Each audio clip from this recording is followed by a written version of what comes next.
جتنا شیعہ کرتے ہیں اس سے کم نہیں ہے جو سنی پیار کرتے ہیں. یہ مسلسل 3 دنوں سے مسلسل بچے شیعہ ہو رہے ہیں. یہ کسی اور کی مجلس میں جا کے شیعہ کیوں نہیں ہو رہا ہے؟ اللہ کرے وہاں بھی جائے. لیکن میں جو کہنا چاہ رہا ہوں وہی سمجھیے گا. ایک سبب یہ سنی بچے جو یہاں آ کر روزانہ شیعہ ہو رہے ہیں، پہلے دن ایک ہوا، دوسرے دن 2 ہوئے، کل 2 ہوئے، اور کتنے ہی تھے کہ جو بیٹھے رہے اور کہا جی ہم کھڑے نہیں ہوں گے مگر کلمہ علی اور اللہ پڑھیں گے. ہم کھڑے ہو کر نہیں بولیں گے مگر ہم ہونا چاہتے ہیں. اور مسلسل پیغام آ رہے ہیں، مسلسل پیغام آ رہے ہیں. بلکہ ہمارے ایک بھائی نے پتہ نہیں یہاں ہے یا نہیں، وہ تو فرما رہے تھے کہ میں 10 سال پہلے شیعہ ہوا تھا، کاش میں کل ہوا ہوتا. اردو بھی ایک بہرحال میں محبت کا انداز ہے. تو اتنی سی بات ہے. توجہ چاہوں گا آپ سے کہ اثر قبول کرنا، توجہ ہے، اثر لینا. میں تو الحمدللہ عربی بھی اردو لہجے میں بولتا ہوں، فارسی بھی میں اردو لہجے میں بولتا ہوں، تاکہ بتاؤں کہ میں پاکستانی ہوں.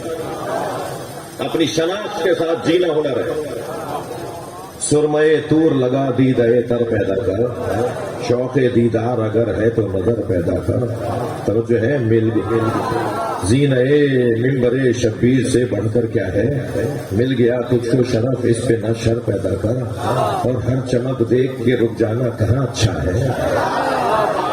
نہیں، یہ دوسرا مصرع ایسے نہیں سناؤں گا، تھوڑی توجہ بڑھائیں گے. ہر چمک دیکھ کے رک جانا کہاں اچھا ہے، خود کو مضبوط بنا، شمس و قمر پیدا کر.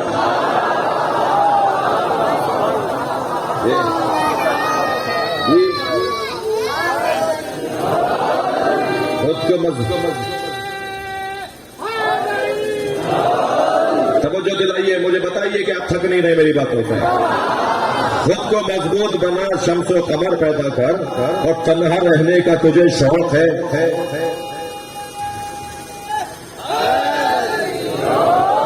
تنہا رہنے کا تجھے شوق ہے، مسلم کیوں کر، شارع عام پہ چل، یار صدر پیدا کر. یہ کون سا کمال ہوا کہ خود وہاں چلے گئے؟ کمال تو یہ ہے کہ وہاں والوں کو یہاں لاؤ. یہ کون سا کارنامہ ہوا کہ اثر لے لیا؟ کمال تو یہ ہے کہ اثر ڈالو، اثر ڈالو ان کے اوپر. اور اثر ایسے ہی نہیں ڈلتا. کل ان دونوں جوانوں جو شیعہ ہوئے تھے، ان دونوں جوانوں نے بڑا حسین جملہ کہا. انہوں نے کہا کہ میں نے کہا بھائی شیعوں کی وجہ سے شیعہ نہ ہونا، ہمارا حال اچھا نہیں ہے.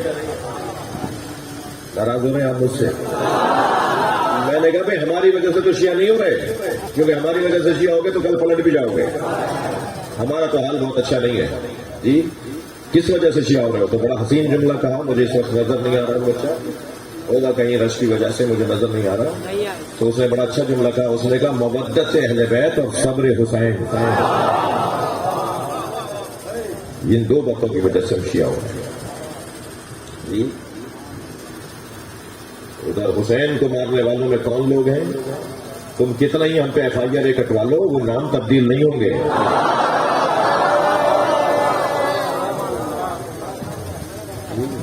نام تو وہی رہیں گے جنہوں نے مارا ہے. جب نام پکارو گے نا تو بلدیت بھی بتانی پڑے گی. تمہارے FIR کٹوانے سے یزید کا باپ بدلے گا نہیں.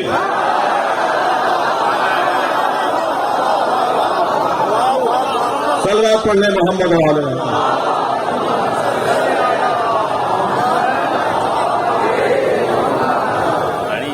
عجیب ماجرا ہے. صلوات پڑھنے ذرا محمد علیہ.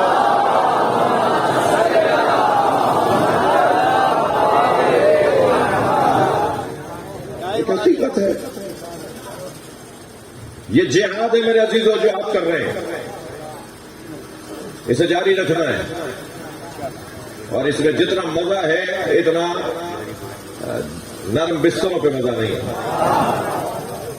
یہ وقت گزر جائے گا مگر نام اسی کا رہے گا جو حسین کے ساتھ جڑا ہوا ہے. آپ بتائیے، توجہ سنا دوں 1-2 شعر. شارع عام پہ چل، یار سفر پیدا کر. اور ساحل عشق پہ رک جانے سے حاصل کیا ہے؟ نہیں ایسے نہیں. ساحل عشق پہ رک جانے سے حاصل کیا ہے؟ ڈوب کر پار اترنے کا ہنر پیدا کرا، ڈوب کر پار اترنے کا ہنر پیدا کرا۔ توجہ کر لیا آپ نے؟ اور یقیناً یہ وقت قریب ہے کہ ظہور ہونے والا ہے، اور جب ظہور ہو جائے گا تو پھر کوئی کچھ نہیں کر پائے گا، کرے گا وہی جسے صاحب العصر کہا جاتا ہے، بات اسی کی مانی جائے گی۔ بس اپنے دروازہ چھوڑ کے نہ جانا، کسی بھی دن دروازہ کھل جائے گا۔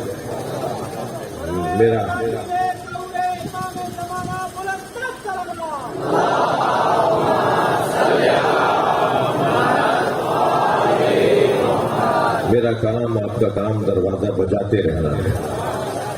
دروازہ جب کھلے گا جب اللہ چاہے گا، اور وہ جو اندر ہے نا وہ بھی آنا چاہتا ہے، اور شاید مجھ سے اور آپ سے زیادہ وہ آنا چاہتا ہے۔ وہ اپنے ظہور کے لیے ہم سے زیادہ مستعد ہے۔ شاعر کہتا ہے میں ان کی دید کا طالب، وہ حکم خالق کے، ہم ان کی دید کے طالب، وہ حکم خالق کے، مزہ ہے دونوں طرف انتظار ہوتا ہے۔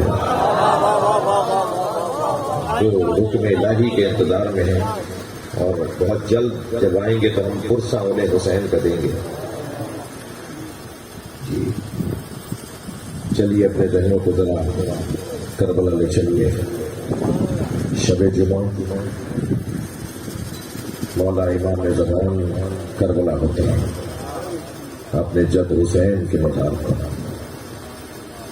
اور ایک مرثیہ پڑھتے ہیں زیارت ناہیہ کے نام پر۔ زیارت ناہیہ کے عنوان سے ایک مرثیہ پڑھتے ہیں: السلام علیکہ ایھا الخد الطریب، سلام ہو ان رخساروں پر جن پہ مٹی لگ گئی تھی جب بہن آئی تھی نا بھائی کے لاشے پر۔ میرے حصے کی ہے آج آخری مجلس ہے، خمسہ میرا مکمل ہو رہا ہے۔ جو رونے آئے ہیں وہ تکلف کر کے نہ روئیں، خاص طور پر روتے ہوئے جب آپ کا چہرہ بگڑتا ہے نا تو یہ بگڑا ہوا چہرہ زہرا کو اچھا رکھتا ہے۔ اصل پرسہ تو سیدہ کو دینا ہے۔ حسین کی ماں کو جناب زہرا کو دعوت دیں، بی بی ایک نگاہ اس مجلس پہ عنایت فرما دیں، یہ سب آپ کے بچے کے عزدار بیٹھے ہیں۔ اجرکم اللہ، اجرکم اللہ۔ جب بہن آئی ہے نا بھائی کے لاشے پر تو بہن زینب سے لاشا پہچانا نہیں گیا، لاشے کے گھر چکر کاٹتی رہیں، کبھی پائنتی آتی ہیں کبھی سرہنے آتی ہیں۔ امام سجاد نے پوچھا پھوپھی اماں کیا دیکھ رہی ہیں؟ فرمایا سالم جگہ ڈھونڈ رہی ہوں جہاں بوسہ دے سکتا۔ اجرکم اللہ، اجرکم اللہ۔ حق ہے بلند آواز سے رونا۔ میں جوانوں سے کہوں گا کہ تمہیں رونا نہ آ رہا ہو تو اللہ سے آنسو مانگو آج۔ یہ جو ایک قطرہ آنسو کا ہے نا یہ ہماری قبر میں بہت کام آئے گا۔ اور پھر لاشے پہ کوئی جگہ سالم نظر نہ آئی تو میری بیوی نے کٹی ہوئی گردن کا بوسہ دیا، اور پھر کربلا سے مدینہ رخ کیا اور کہا صلی اللہ علیہ یا رسول اللہ ملیک السماء، اے اللہ کے رسول، اے نانا آپ پر آسمان کے فرشتے سلام کرتے ہیں۔ حاضر حسین، یہ ہے آپ کا حسین مرمل بالجماع، جو خاک و خون میں غلطان ہو گیا، مصلوب الامن متوردا، جس کا ماما اتار کے لے گئے، جس کی آبا اتار کر لے گئے۔ نانا یہ ہے بچہ جس کو آپ گود میں اٹھاتے تھے، یہی حسین ہے جسے آپ گوشت پر بٹھاتے تھے۔ ابھی کہتے ہیں نانا آپ کے بچے کو مار دیا، آپ کی بیٹی کے سر سے چادر اتار دیا۔ یہ ہے آپ کی امت، یہ ہے جو کلمہ پڑھتے ہیں آپ کے۔ اجرکم اللہ، اجرکم اللہ، تھکیں گے نہیں۔ آیت اللہ نظر منفرد قصہ کربلا میں لکھتے ہیں کہ ایک یزیدی لشکر کا سپاہی وہ خیمے لٹ رہے تھے تو لوٹنے کے لیے آیا، تو اسے کسی خیمے میں لوٹنے کو کوئی چیز نہیں ملی، تو ایک لوٹ کے لے جانے والے سپاہی کے ہاتھ میں بہت کچھ تھا، تو اس کو آواز دے کر کہا کچھ ہے کہیں جو میں بھی اٹھا لوں؟ تو اس نے کہا حسین کا لاشا لوٹا جا رہا ہے۔ وہ کہتا ہے کہ میں دوڑتا ہوا مقتل میں آیا جہاں حسین گرے ہوئے تھے تاکہ حسین کے بدن سے کچھ چیز اتار لوں. تو کہتا ہے وہاں بھی مجھے پہنچنے میں دیر ہو گئی. کوئی امامہ لے جا چکا تھا, کوئی ابا لے جا چکا تھا, کسی نے نالے اتار لی تھی, تلوار کوئی لے گیا تھا. حسین کے بدن پہ کچھ بچا نہیں تھا. میں نے دیکھا ایک پھٹا ہوا کرتا ہے جو حسین کے بدن پر, جگہ جگہ سے کرتا پھٹا ہوا ہے. میں نے سوچا کہ یہ کرتا اتاروں گا تو اس کی کوئی قیمت نہیں ملے گی, پھٹے ہوئے کرتے کی مجھے قیمت کیا ملے گی. کہتا ہے میں حسین کا بدن چھوڑ کے جانے لگا. تھکیں گے نہیں عزیزانو, بڑا سخت میں آپ کو ایک مقتل کا منظر دکھانا چاہ رہا ہوں جو کتابوں میں لکھا ہوا ہے. وہ کہتا ہے کہ میں حسین کا بدن چھوڑ کے جا رہا تھا کہ اس پھٹے ہوئے کرتے کی تو کوئی قیمت نہیں ملے گی, کہ اچانک میری توجہ ہوئی کہ حسین نے کرتا روکنے کے لیے کمر میں پٹکا باندھا ہوا, کمر میں حسین نے پٹکا باندھا ہوا ہے. تو کہتا ہے میں نے اسے غور سے دیکھا تو مجھے اندازہ ہوا کہ اس پٹکے کی قیمت ملے گی. کہتا ہے میں بیٹھ گیا حسین کے بدن پر, حسین کے بدن کے برابر میں. تو حسین نے اس پٹکے کو روکنے کے لیے باندھ کر 2 گرہیں لگائی ہوئی تھی. کہتا ہے میں نے پہلی گرہ کھولنا چاہی تو حسین کا ہاتھ اٹھنے لگا. کہتا ہے مجھے تعجب ہونے لگا کہ حسین کے ہاتھ میں حرکت ہو رہی ہے. ایک مرتبہ وہ ہاتھ اٹھا اور گرہ پر آ کر رکھ لیا حسین. کہتا ہے میں نے مکمل طاقت لگائی کہ حسین کا ہاتھ ہٹاؤں, مگر مجھ سے حسین کا ہاتھ ہٹتا نہیں تھا. بڑا سخت جملہ سنانے جا رہا ہوں, اللہ کرے ہمارے مولا حسین مجھ سے راضی ہو, جناب زہرا مجھے معاف کریں گی. کہ کہتا ہے میں نے پوری طاقت سے حسین کا ہاتھ ہٹانا چاہا مگر ہاتھ ہٹتا نہیں تھا, تو میں نے خنجر نکال کے حسین کا ہاتھ کاٹ دیا. میں رونے والوں سے پوچھوں زینب نے کیسے دیکھا؟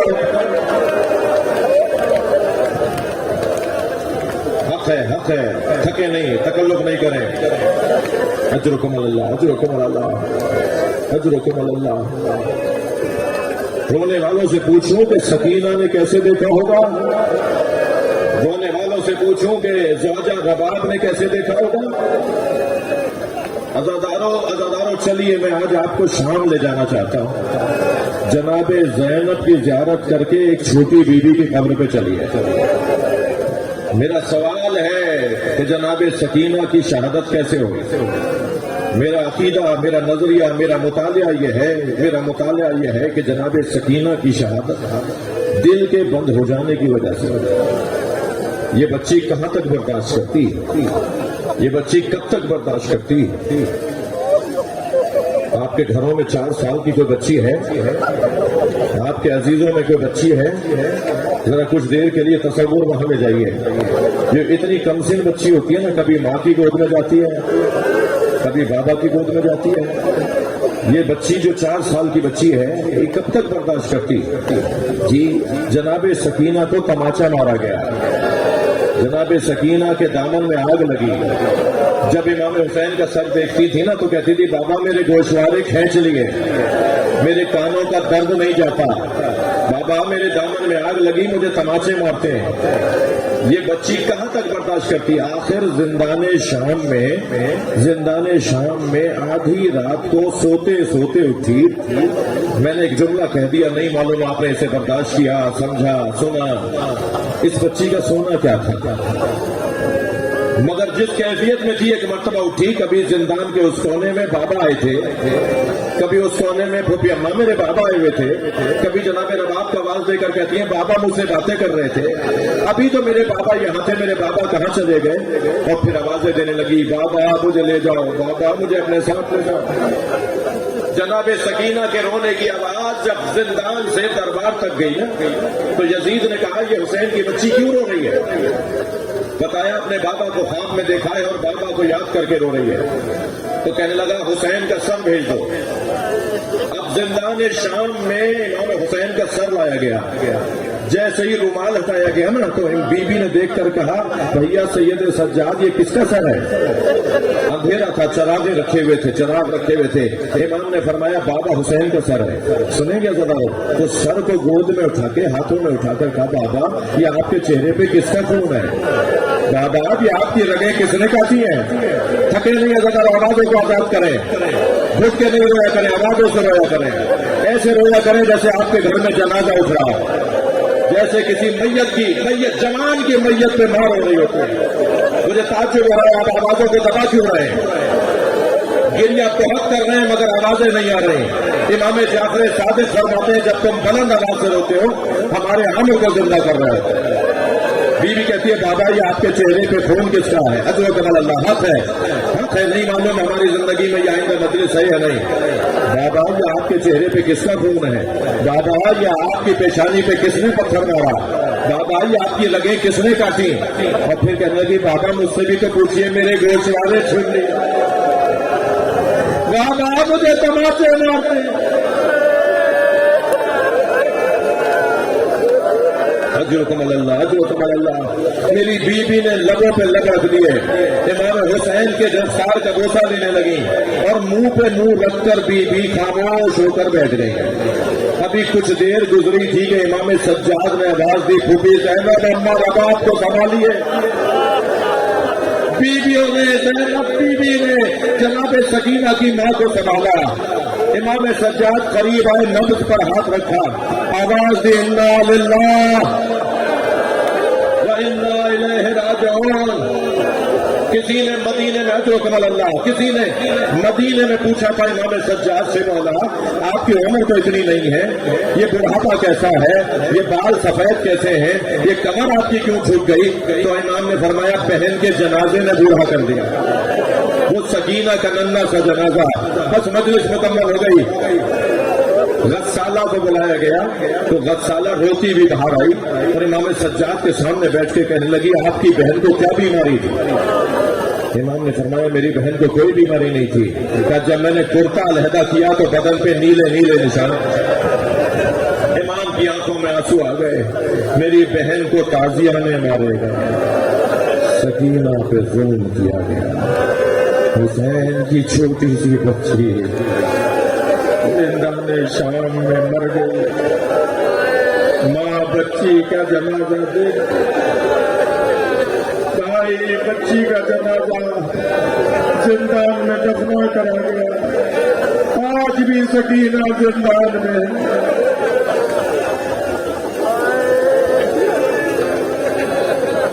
لعنة الله على قوم الظالمين فسيعلم الذين ظلموا أي منقلب ينقلبون۔ یا اللہ ان آوازوں کو رحمت